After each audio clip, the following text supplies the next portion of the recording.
Yeah, it's your girl Galaxy Queen Star. Oh my god, this was a fight. GEECHI Gotti versus T-Top. This was a fight. Now I had GEECHI going in for the win. I ain't gonna tell you who I got yet. All I'm gonna tell you right now is that T-Top put up a fight. Okay, this was a battle. Alright, so let me go. GEECHI round one. GEECHI was saying something like, you're just slipping, like the track ain't working. Like he was just going off in the first round. Then he said, arm over the nose. Look like I'm smelling myself. Oh, he was going in on T-Top. Then he say something like, silencer, silencer. He get a whole moment for that. You know, like a moment of silence. He said something like that. And he say something like, so much blood covering shine, like I'ma tuck mine's in. And then he called his mama a crackhead. Like GEECHI Gotti was going in on that first round. Going in. Now here come T-Top.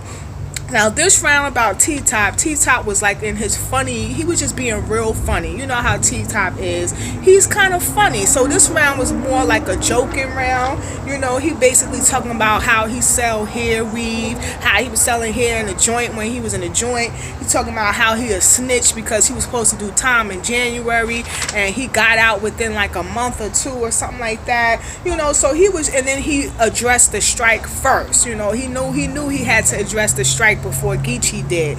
You know what I'm saying? So he just had a lot of angles in his first round, and mostly it was just funny. But it went over well. The crowd was enjoying it. But so the first round to me is, you know, debatable. GEECHI Gotti had a lot of aggression. GEECHI Gotti was all up in T-Top face. So was T-Top though. They both had great stage performance. They both had great bars. GEECHI was more serious in his first round. T-Top was just more funny. So it's kind of hard to call it. You know what I mean? So I'm just gonna say it's debatable right now. So here we go to the second round. Now second round was clear. Okay. He said something like, now I hope I don't mess this up. He said something like, reminded you of your mother, the person you love who chose rock over you. Because he was talking about Briz Rothstein, how him and Briz, T-Top and Briz came in together, and how T-Top joined NWX, and he was mad when Briz joined Cave Gang. So it was like, look at there, another person you love chose rock over you. So he comparing Briz to his mother, you know. So that was fight. When he said that, the crowd was like, oh shit, like that was like a low blow on GEECHI part to say that to T-Top. You could see the expression on T-Top face. He did not appreciate that at all. So then he also say something like, you didn't see no real money till you started working for Smack. And he kept calling him, you bummy battle rap, you bummy battler. He kept calling him bummy. Then he was saying how you a bitch because it made your bitch ass apologize. And he kept saying, you know, how he's a bitch. You apologize. The strike, you apologize. Kanicha Jenkins, you apologize. Like he was real aggressive in that second round, GEECHI Gotti. And then he was like, how you a bear when you can't step foot in Chicago, which is true. Remember with the Kanicha Jenkins thing? You know, when I remember seeing a few blogs or a few uploads of these guys from Chicago threatening, you know, T-Top. So that was a solid round for GEECHI Gotti. That was round two. I didn't jot no bars down for T-Top in round two. I didn't find him all that great in round two. You know what I'm saying? He had energy, but he just was boring me. I ain't going front. So round two definitely was clear to me. GEECHI Gotti definitely took round two. Now here come round three. You know GEECHI Gotti is known for telling stories in his third round, and he was definitely telling the story in this round. I wrote down a few bars. He was like, you the lamest lame. You don't even have a car, but you be whipping. You know? So that was kind of funny. Then I didn't write the whole bar down. You know, I'm trying to hurry up and jot what I, you know, remember. But then he say something else like, half the time we don't know your name till we see the obituary. Something like that he says. He said half the time we don't know your government name until we see the obituary. He was saying something like that. Then he said another bar that was crazy. He was like, they can't even sleep the fresh. Only thing that's left is busy bone. And he, you know, started gesturing with the bone. They can't even see the flesh. Only thing that's left is busy bone.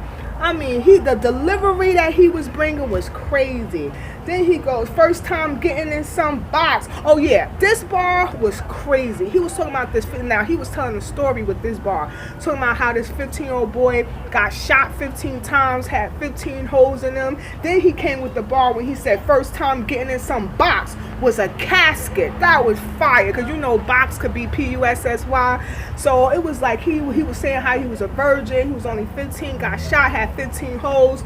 First time getting in some box was a casket. When he said that, the crowd went wow. Like he was just telling, like, one thing about Geechee Gotti, he knows how to vividly like make you imagine exactly what he's talking about, and I like that about Geechee Gotti. He could tell a story and you could literally envision exactly what he's talking about. So when he said that about the 15-year-old, it was sad, but it was such a meaningful, you know, bar at the same time.